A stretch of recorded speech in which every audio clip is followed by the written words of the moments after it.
Damián Huergo nació en 1983, estudió sociología en la Universidad de Buenos Aires, es autor de los libros de cuento Ida y Biografía y Ficción.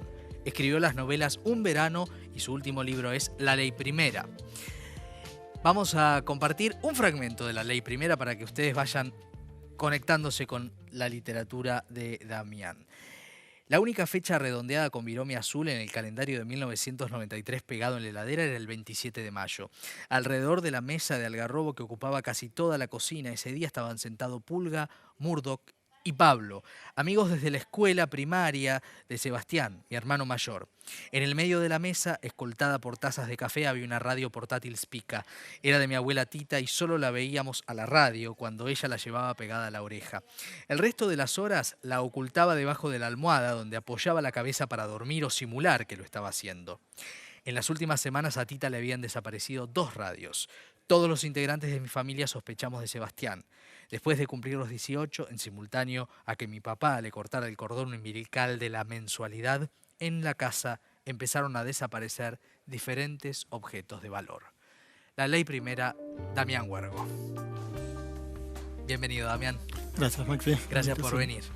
Bueno, una historia, esto es una primera aproximación, este fragmento, ¿no? Que cuenta la historia de ese hermano, de ese Sebastián, que tiene una adicción y que es visto por su hermano menor, ¿no? Con todo lo que significa ese vínculo, por eso La Ley Primera, la alusión al Martín Fierro, naturalmente. Un hermano al que se le rompe ese hermano ideal a través de la adicción, pero también una decisión de contarla desde ese punto de vista, ¿no? Que es peculiar, que es los que están al lado. ¿Cómo nace la idea de este libro? La idea, en realidad la idea estaba en el cuerpo biográfico del autor, por decirlo así, y lo que se tardó mucho tiempo fue en desarmarse o en resolverse, mejor dicho, la forma en cómo contarla. Claro. Por eso el libro, además de la historia de los hermanos y hermanos hombres, otro de los ejes que tiene es cómo contar la memoria, cómo contar una historia muy pegada al cuerpo del narrador. Claro. La historia en general marca un arco temporal que es desde una infancia compartida hasta una adultez disuelta, claro, por decirlo así.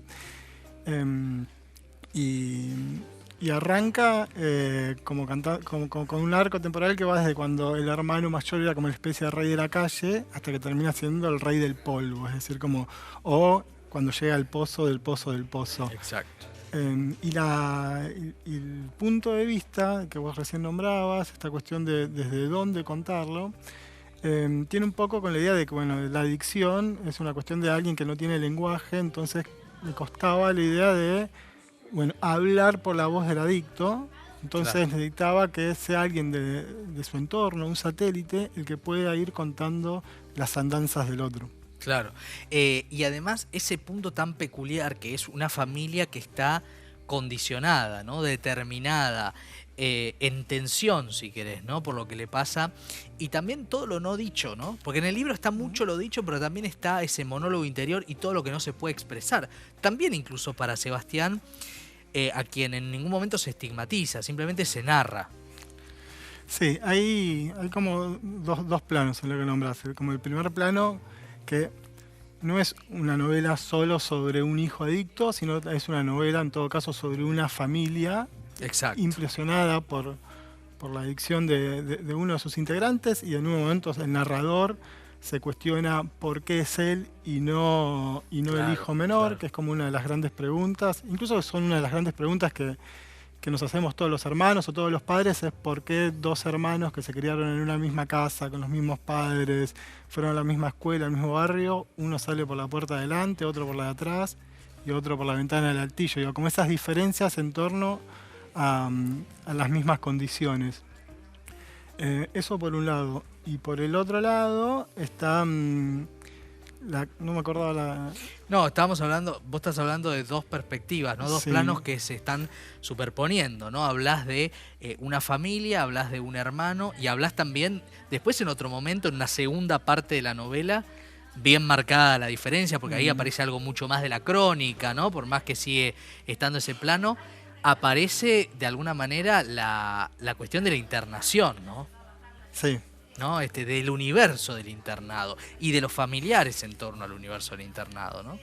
Sí, están como está como muy marcado una etapa del libro y la segunda parte.